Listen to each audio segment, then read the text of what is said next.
Good evening, everyone, and thank you for being a part of this webinar. Today, we have speakers from the Rutgers Business School, and they are here to help us understand how your journey will be in the US at Rutgers. Today, we'll specifically talk about the Masters of Information Technology and Analytics program, for which we have Dr. Farid Alizadeh, Thomas, uh, and then we have Adam Cooper-Smith.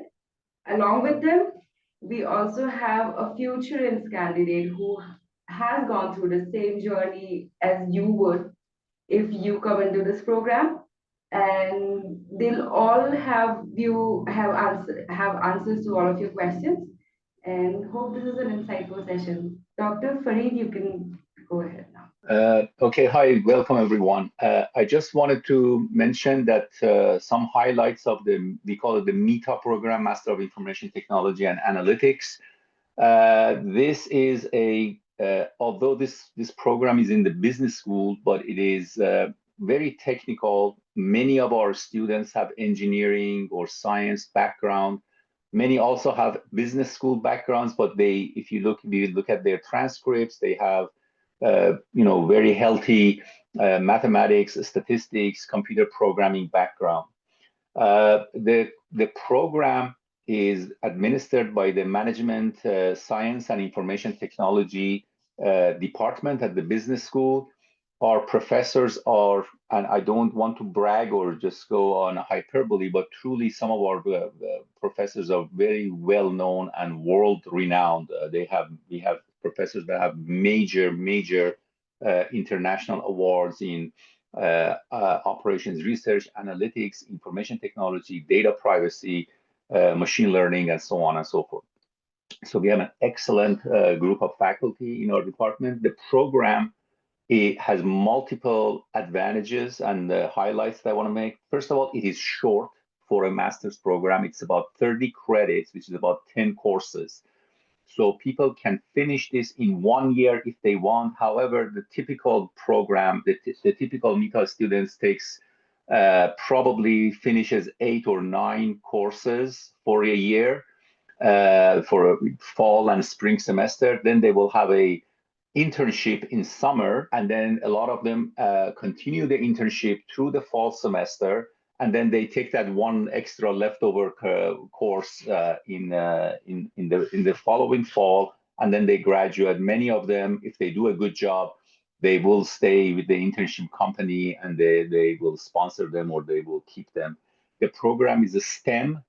STEM means science, technology, engineering, and mathematics. It's a program the U.S. Government has created for fields that are technology and science oriented. And what is the relevance to prospective international students is that after graduations, you are allowed to stay in the United States for 3 years, provided that you have a job offer. You can continue working in the United States for 3 years.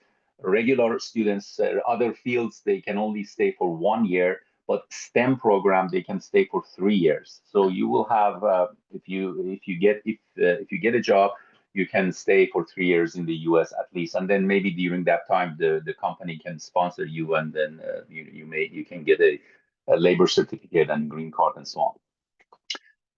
The program has three concentrations. One is called Cybersecurity, which is focused on privacy, security. We have courses on blockchain, cryptocurrencies, and on privacy and security course fields. The second one is called Artificial Intelligence, Machine Learning, and Data Science. The name covers it all. We have courses on machine learning, data mining, on neural networks, on artificial intelligence with neural networks, and deep learning, which covers all of this material that you hear in the news, all the buzz about large language models and so on and so forth, AI. And we have courses, very technical courses, very hands-on with lots of projects. We have courses on graph network analysis, which covers like social networks and so on. So that's that. The third concentration, which is a little bit less populated, and I hope that Futurense can help us recruit more students. I know this is a very, a popular field in the world. It's just that we haven't been able to attract a lot of students, and it's also closest to the business school. That field, that concentration is called operations research and business analytics. We have courses on applied game theory, on various optimization techniques for inventory, for queuing systems and so on. So it's basically operations research and data analytics. By the way, these fields are all not separate. There's a lot of overlap. There are multiple courses that are included in various fields. The big advantage, advantages that I've listed so far, a very, very highly regarded, internationally known faculty, a relatively short but very focused and technical. This is not a soft core program. This is a hardcore program. Many courses have projects, non-trivial group projects that people put on GitHub, and that will help them in getting jobs. The other advantage is that we are close to the capital, the business, media, banking, financial capital of the United States, if not the world. We are in the New York metropolitan area, very close to New York. New Jersey itself have multiple industries that are headquartered in New Jersey: oil industries, insurance industries, major pharmaceutical industries. And then we're also very close to New York with all the media. There is some area in Brooklyn called Silicon Alley, which is a lot of startups on new media and in information technology, AI, and so on. Amazon, Google, all of these places have major headquarters along with Silicon Valley in New York City. So this is an area that you have access within a half an hour or 15 minutes train ride to major industries in the United States, if not the world. So the location is very, very good. It provides a lot of opportunities for internship and furthermore for career. Also, we are within a business school. A lot of students say, well, I'm in business school, I would like to get business education as well. We allow students to get up to 2 courses of hardcore business like marketing, finance, accounting, supply chain. So you can also get business education if that's what you want to do, a few courses in that. We have scholarships, limited number of scholarships for about 5 or 6. I don't, depends on the budget every year, but these are given based on your past performance. So that's something that the students and prospective students can attend. We have dedicated people who, for career, Purvi, who unfortunately cannot be here today. Purvi Kapuria is, we have a dedicated person. She's a dedicated person helping students with, resume building, how to do interviews, mock interviews, all sorts of career fairs, and so on. We also have another professor who gives you career and advice in general if you want to go to a certain area, to a certain field. Professor Waj Gilani will give you advice on career and on type of courses and type of study plans that you want to take to advance your career. So these are the things that comes on the top of my head. If you have questions, I'll be more than happy. Okay, is there anything else specific you want us to talk about? Because we have realized job prospects and placements are very good motivators for candidates, a primary motive also. But other than that, we do not have too many questions. Just that I would like to ask Jitendra, if you may, question just about your experience with Futurense. If you could say some about your experience to the candidates so that they understand that we are there through and through to help them out. So my journey with Futurense was, I would say it was very smooth. Let's say if you want to go, or like if I am a new candidate, wanting to pursue my graduation in US, there are many things which are going to be in my way. Be it my visa process, or be it my application, be it my even selecting the campus or something like that, all those stuff.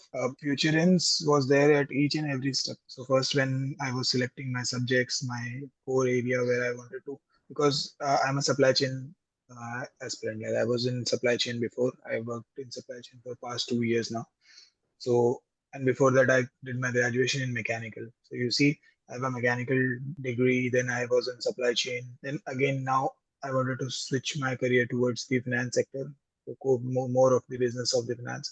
So this is how like everything went. I had a thorough discussion with the Futurense team. Then selecting once I selected, I chose this is my subject, this is my stream which I will be pursuing. Then right from the applications point of view where I applied, and then the visa process, each and every step. You see, some of the Futurense counselor was with me, so the process becomes very smooth in terms of how exactly you are going to pursue. Rest, I don't think so. I would give you more of an example because my process was really smooth. I haven't faced any kind of difficulty. Few of my friends did made some mistakes while filling their forms and all, which somehow put some hurdle in their applications. But I don't know. I not be able to give you much of an idea for that.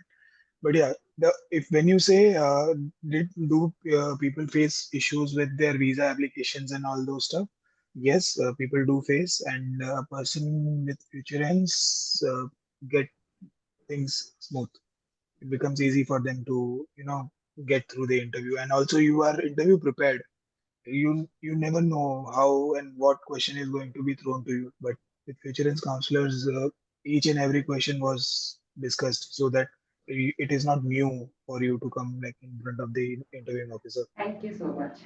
Um, Also, our counselors again, they are in contact with candidates and they get frequent questions that I want to address, which are not related to placements.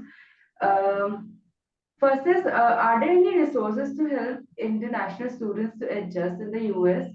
Uh, Thomas or Dr. Farid or Adam, if you could help us with that. Sure. But let me go back and ask a few more questions of Jitendra Singh. So tell me, Jitendra Singh, what has been your experience so far at Rutgers and in the MITA program? I have enjoyed my program. I last semester I took a few of the core fundamental subjects which are a requirement and we need to complete them as a MITA program. I completed them. My experience with my professors was really good. I did enjoy my classes. Uh, I took four subjects last semester. Out of them, Vijay ma'am was one of my faculty member. Even Professor Gilani was there. He and I had a quite some discussion over the future careers, like for the spring semester. Apart from the subject, so subject was going smooth. Apart from that, we did had a discussion about how exactly I can pursue my master's degree and make it more valuable. So with Professor Gilani, I did give him my aspirations that I want to pursue more of a business part of the program. I apart from the core analytics and core infotech. So he did advise me with the subjects which are like as Professor Alizadeh mentioned that we can take two subjects from the different streams. So I took those subjects from the finance stream, and this is how like overall journey. My stay was here at was very good. I did got all the resources which were required within the campus premises, and this is how like it was a smooth journey. I enjoyed my fall semester a lot. That's great. Can you tell us what your favorite class has been so far? ABI, Advanced Business Intelligence. It was with Professor Gilani. I enjoyed it. Nice. And so far, how have you enjoyed living in New Jersey? New Jersey, this snowfall was new for me. I had never been to such a cold climate here even in India. I've been to cold places in India like Himachal and Jammu Kashmir, but it was not so cold and it was not so long where I've been to a snow-covered area. Even I heard that this was the first time when you are facing so much snow again and again. Like generally, I had an idea that in generally Jan or Feb you get snow and all those cold climates, but I somehow experienced it in September, October itself. Yes, it definitely has been very cold. Yes, but yeah, I'm enjoying this climate and stay as well. Somehow I'm a vegetarian, so food is a bit of issue for me, but So if you're a vegetarian, how have you overcome that issue I since being here? I'm cooking at my place. I cook. Okay, so you've got to cook your own food if you want to stay vegetarian, right? Yes. There's That's also nice. very large Indian community. I think in New Jersey has the largest Indian Yes. community in the country. So there are entire neighborhoods. So at least Indian students should find New Jersey close to home, if not Yeah. quite home, but close to home. Yeah.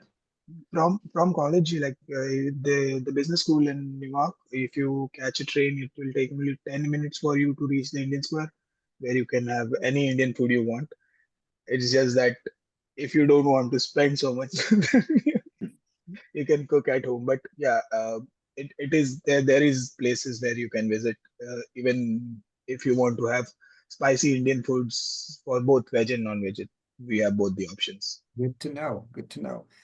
Can you give us your best piece of advice for an incoming Futurent student? Yes. So one thing, student, it is despite of being futurans or not, is consistency is the key. If you are coming here, you are taking some subjects. You have to be consistent with it throughout the semester. You cannot choose to neglect it at any point of time. It is not going to affect your studies and the way you are studying, but it is also going to affect your understanding of the subject, and eventually your grades will be affected with it. So you have to be consistent, and if you are consistent, it is just a matter of time that you get through with your subjects and you understand each and every aspect of it. But you have to be consistent. uh, I have been like, there is a saying in engineering that everybody studies at the last day of like 11th hour of the exam, but consistency will help you even in that 11th hour. If you are a consistent student, you are sitting in the class, you are attending it, like, for that 3 hours or 1.5 or whatever it is. If you are consciously and focused listening, then even that 11th hour, it is going to help you. Good to know. That's good to know. Can you tell us a little bit about your experience with your career management workshops and what you've been doing in So those? yes, so every week, Purvi conducts on Friday generally, conducts an career management, like, workshop, which takes through you at each and every aspect of developing yourself with the resumes, with the aspects of like what is going on in the market and all those stuff. Then through the mock interviews which you should be performing, and then how exactly you should be applying. You also get frequent updates from Purvi that these are the internships which you can opt for, which are open in the nearby zones, not on the wider area, but in New York, New Jersey, whatever is applicable, and wherever it is having a scope where we can apply for. So every, like, it's throughout the semester. Every Friday you will have one or the other session, be it the resume building, elevated pitch, or your mock interviews. All depends on, like, it goes with the flow. You start from zero, you reach somewhere after the interview, like after completing all the workshops. Fantastic. At the Thank end you. of the day, it's your decision how exactly you want to take out from those workshops. Like, if Purvi cannot give you what to do. She can tell you how to do, but what to do is your part. Yeah, that's very true. And I think one thing where the United States differs from India is we don't have placements like they do in India. Yes. We build your knowledge and your skills, but it's ultimately up to the student to find that career path. Yes. Awesome. Thank you for answering those questions for us. I want to go over to Carmen and let her introduce herself, and maybe she can mention what she does in the program and also her monthly webinars. Hello, everyone. My name is Carmen Nieves. I am the program coordinator for the MITA program. I joined in July of last year. I'm having a wonderful time with the program. The students are amazing. I hold an information session every month. I just had one this morning. We had 22 attend. They had really good questions. And yeah, that's it for the most part. The students are very involved. They're very dedicated. They study really, really hard, and I enjoy working for the MITA program because the students they challenge themselves, and I think that's wonderful. Please let me know if you have any questions I can answer. Fantastic. Thank you, Carmen. So let me talk a little bit about Rutgers as a whole, give you a little bit of insight into the university. So the university is a very old university, one of the oldest in the United States. It is a top 100 university in the country. The business school is a top 60 in the country. The business school is one of the oldest business schools in the US as well. We are going to reach 90 years in not too long. The business school covers 2 campuses. It's on New Brunswick and in Newark, New Jersey.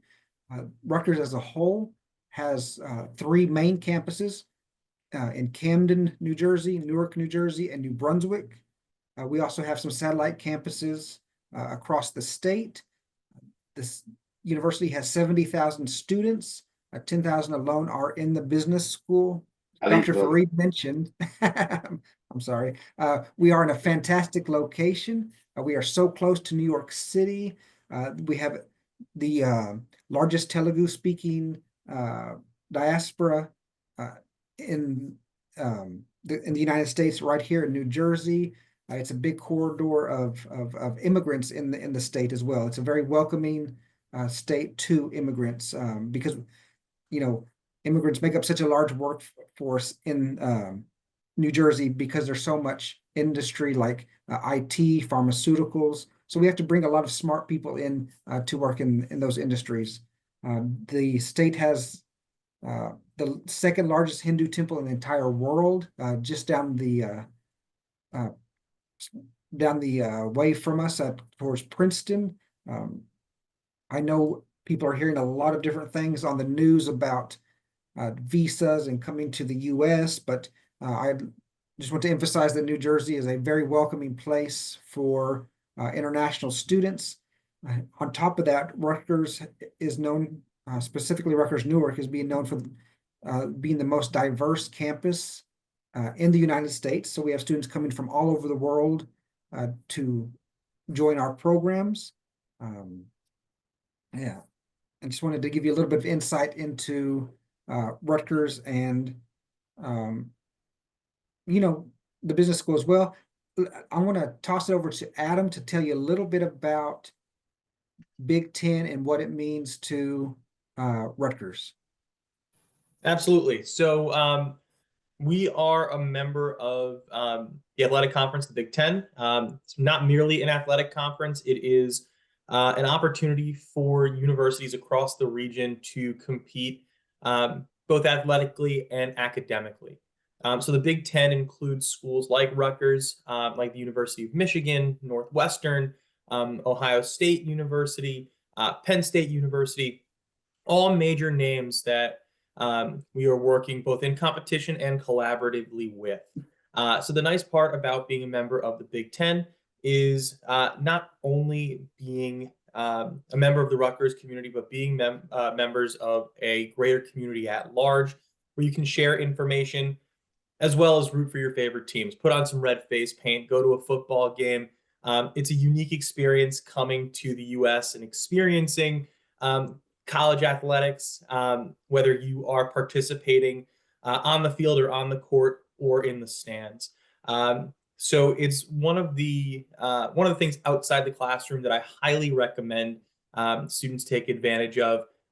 Going to a basketball game, a football game, a soccer game, really anywhere you can turn, you'll have a unique, fun experience, and then you'll be able to collaborate with all those great minds across the region. Perfect, thank you.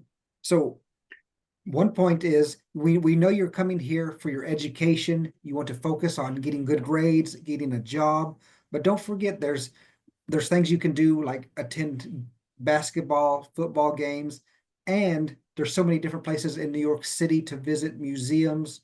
So, you know, we know that academics is important, but there is a time to, you know, do something a little fun and something, you know, something different as well while you're in the US and in the program. But Tom, related to that, I forgot to mention one other very interesting resource for MITA students is that there is a student group called MITSA. I think it's a MITA student association, and they are extremely active, very energetic. They have meetings, they have social gatherings. We have a cruise on the Hudson River around New York once a year.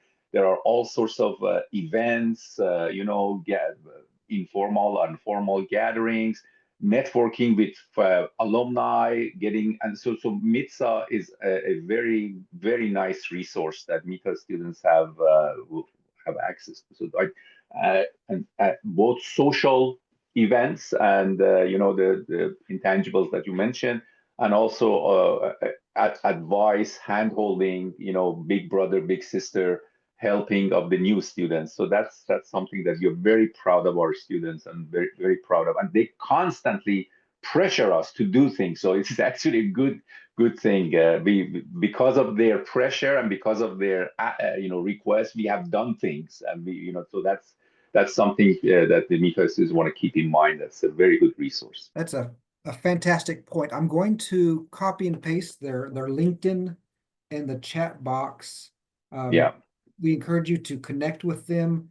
They post about current students. They post about what's going on in their programs. So connect with them and learn more through what the student group is doing for the program. So we are joined by Professor Atluri. I'd like to pass it to her to introduce herself and if she'd like to share some. Sorry, I was late. Yeah. So I am one of the directors of the MITA program, and as we know, just to add to what Dr. Alizadeh said, we have a very active MITSA association, so they also hold like Diwali celebrations, Holi celebrations, all these activities, like aside from the academic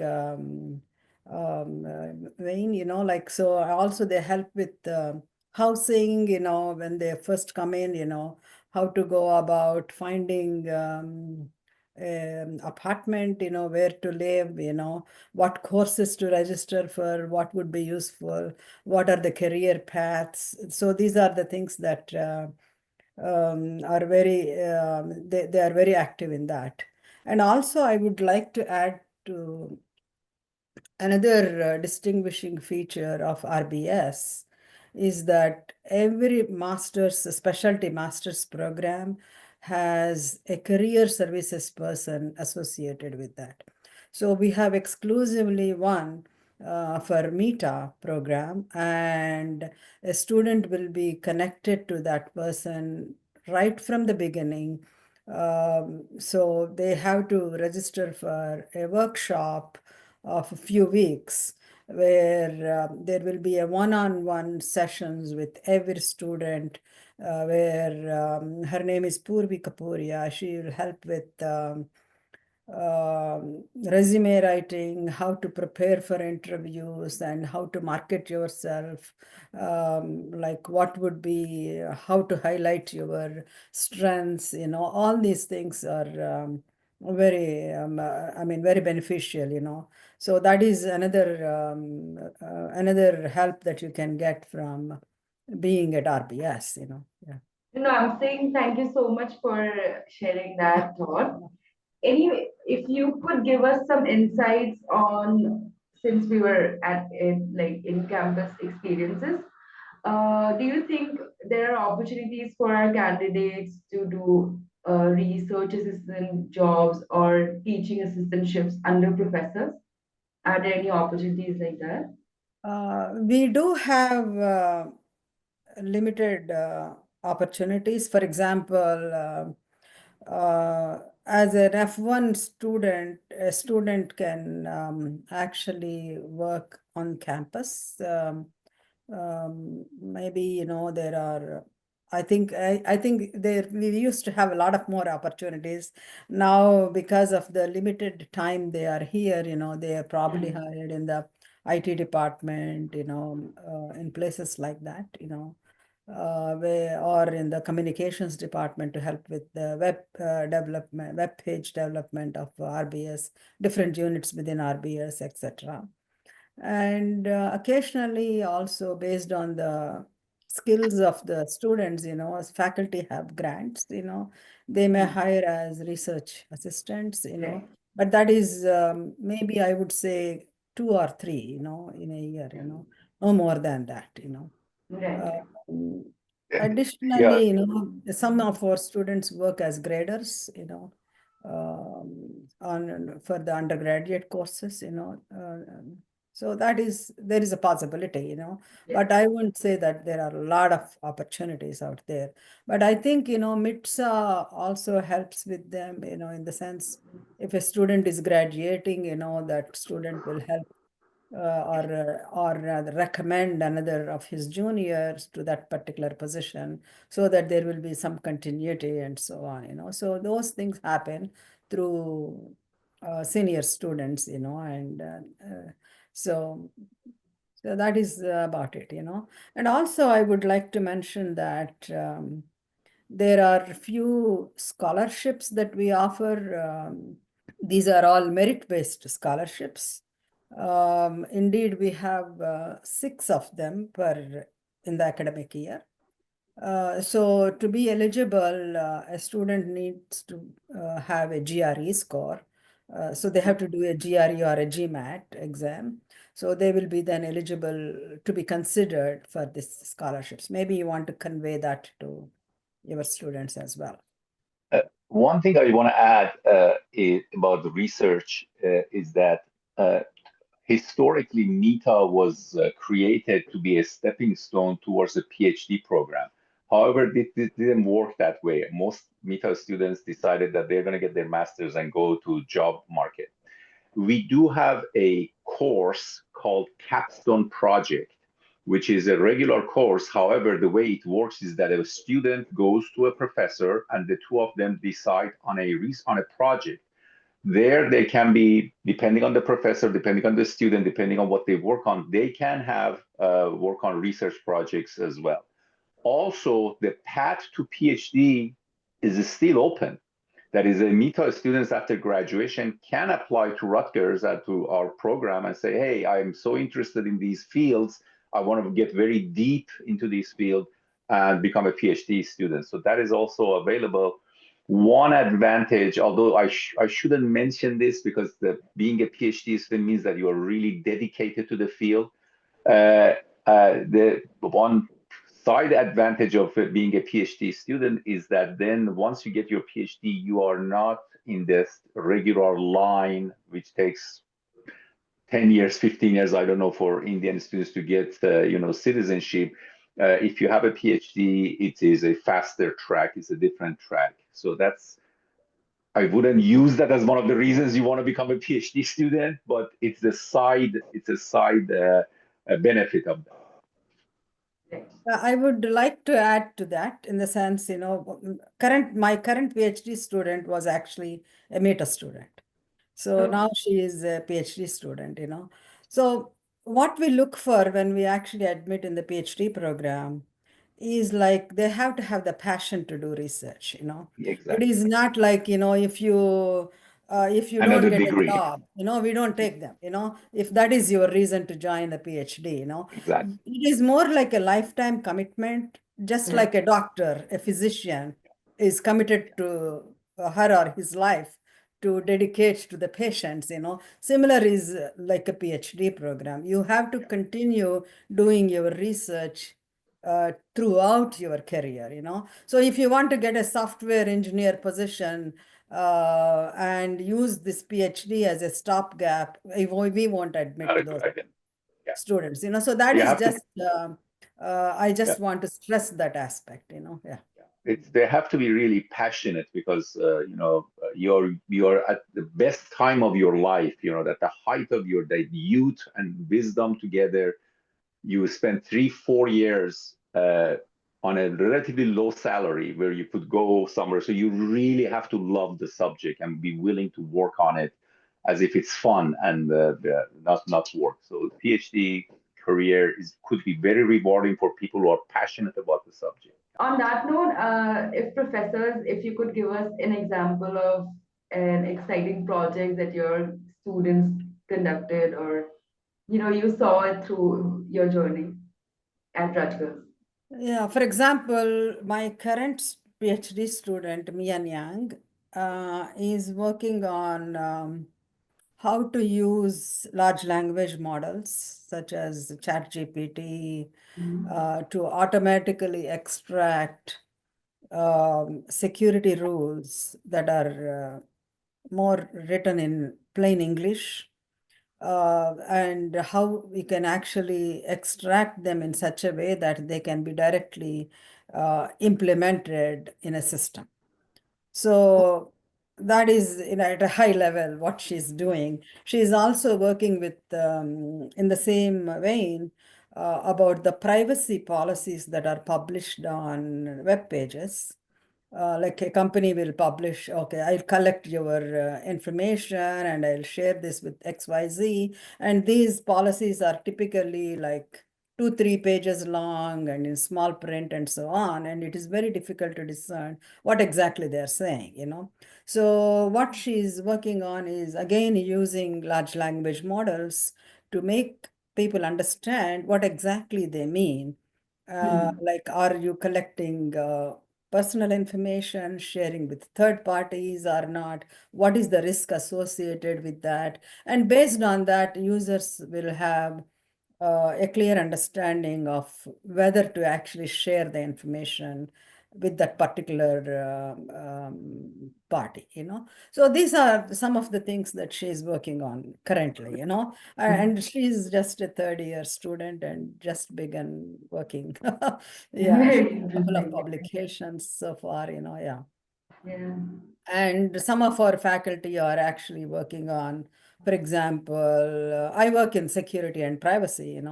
So other students are working on, for example, privacy in the medical setting, how differential privacy things actually can be enforced, approaches, formal analysis, etc. So maybe you can talk about your work, Farid, and other people. And we also work on like statistical machine learning, AI techniques.